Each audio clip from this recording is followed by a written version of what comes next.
Assalamualaikum warahmatullahi wabarakatuh. Hai teman-teman, kembali lagi di channel aku ya.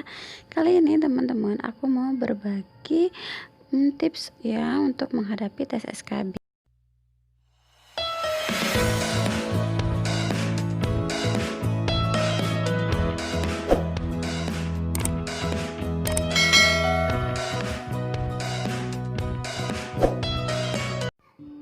Tes SKB adalah salah satu syarat ya untuk para calon ASN menuju ke tahap selanjutnya. Ya, jadi kalau mau jadi CPNS itu memang wajib ya teman-teman untuk mengikuti tes SKB. Jadi isu-isu tuh dulu yang masih COVID, yang masih gencar-gencarnya awal-awal COVID, katanya SKB-nya bisa nggak dihilangin gitu kan. Jadi ya langsung yang ranking 1 tuh auto jadi ASN. Tidak bisa ya teman-teman, karena memang SKB itu adalah hal yang wajib ya, yang harus kita jalani sebagai CPNS kalau memang kita mau jadi CPNS ya, untuk jadi ASN seperti itu. Jadi walaupun dalam hal apapun SKB itu harus tetap berlangsung, harus tetap dijalankan. Makanya pemerintah itu mengulur waktu untuk mencari waktu yang tepat dalam pelaksanaan tes SKB ini ya, karena mengingat memang wabah yang sekarang masih melanda negara yang kita cintai ini. Jadi pemerintah ini mencari jalan terbaik ya teman-teman, makanya diulur-ulur. Nah itulah yang membuat teman-teman dan kita semua itu penasaran ya tentang SKB ini. Ini mulai dari jadwalnya, itu juga buat kita penasaran ya teman-teman. Kapan sih SKB itu dilaksanakan gitu kan. Sampai ada yang dia itu kesel, saking keselnya lama nunggu jadwal SKB. Jadi bilang katanya, ya udahlah katanya nggak usah dilaksanain tes SKB. Ya mungkin saking emosi ya teman-teman. Sabar. Pemerintah itu lagi nyari yang terbaik kok untuk kita ya. Jadi insya Allah kalau kita sabar maka akan berbuah manis. Nah, oh iya, aku mau berbagi di sini ya teman-teman untuk tipsnya dalam menjalankan tes SKB. Jadi yang pertama itu ya teman-teman, yaitu kesehatan.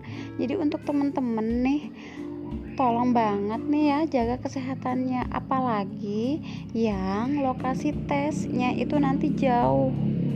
Jadi dijagalah kesehatannya semaksimal mungkin ya, kalau misalnya mau tes 2 minggu lagi. Jadi teman-teman tuh udah pokoknya nggak usah deh yang namanya mikir-mikir terlalu berat mungkin ya. Jadi ya di refresh ya pikirannya gitu, seperti itu. Terus dijagalah kesehatannya ya, karena teman-teman ketahui kalau misalnya dari suhu tubuh teman-teman itu melebihi di peraturan BKN, itu akan menyulitkan teman-teman sendiri nantinya. Walaupun teman-teman itu bisa tes dengan ketentuan-ketentuan yang sudah ditentukan oleh BKN, tapi kan alangkah baiknya kalau teman-teman tuh itu memang harus menjaga kesehatannya ya teman-teman. Itu juga untuk memperlancar teman-teman dalam melaksanakan tes SKB nanti. Selain harus menjaga kesehatan, teman-teman juga harus banyak belajar ya teman-teman. Jadi ibaratnya nih teman-teman nih mau ke medan perang. Jadi ya teman-teman tuh harus bawa amunisi yang banyak ya. Jadi nggak kehabisan amunisi lah ya nanti ketika ada di medan perang. Jadi nggak bingung. Nah seperti itu. Jadi dengan cara ya mempelajari materi-materi yang sesuai dengan informasinya teman-teman ya. Silakan browsing aja di banyak sih ya teman-teman, seperti misalnya yang kesehatan tentang akper atau kebidanan, itu biasanya banyak sih kayak teman-teman yang memang dia di formasinya terus berbagi pengalaman banyak ya. Jadi sesuai pengalaman mereka itu banyak. Jadi silakan teman-teman untuk browsing ya, searching, pelajari dari pengalaman teman-teman yang sudah pernah mengikuti tes SKB di formasinya teman-teman. Seperti itu. Biasanya sih materinya nggak jauh-jauh dari itu sih teman-teman ya. Itulah tadi sih sebenarnya tips.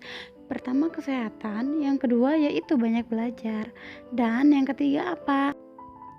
Yang ketiga yaitu berdoa ya. Jaga kesehatan nih udah, belajar udah. Jadi yang ketiga yaitu berdoa ya teman-teman, sesuai dengan kepercayaan masing-masing. Jadi insya Allah kalau kita selalu melibatkan Allah dalam setiap kegiatan kita, dalam setiap usaha kita, maka usaha itu tidak akan sia-sia. Insya Allah Allah akan membantu ya teman-teman. Misalnya yang tadinya soalnya susah-susah, ya teman-teman kebagian soal yang gampang-gampang ya. Itu semua juga termasuk pertolongan dari Allah ya, yang sebenarnya tanpa kita sadari sih ya teman-teman. Jadi buat teman-teman jangan lupa berdoa, insya Allah Allah akan selalu ada bersama kita. Semoga teman-teman semua lulus ya. Yaitu itulah tadi ya 3 tips ya teman-teman, yang menurut aku sih ini penting banget ya teman-teman, yang kadang kita tuh tidak menyadari itu ya. Jadi yang pertama itu kesehatan, kedua belajar, dan ketiga berdoa. Oke, itulah 3 tips dari aku. Jangan lupa untuk dukung channel aku dengan cara klik like, comment, and subscribe. Terima kasih. Wassalamualaikum warahmatullahi wabarakatuh.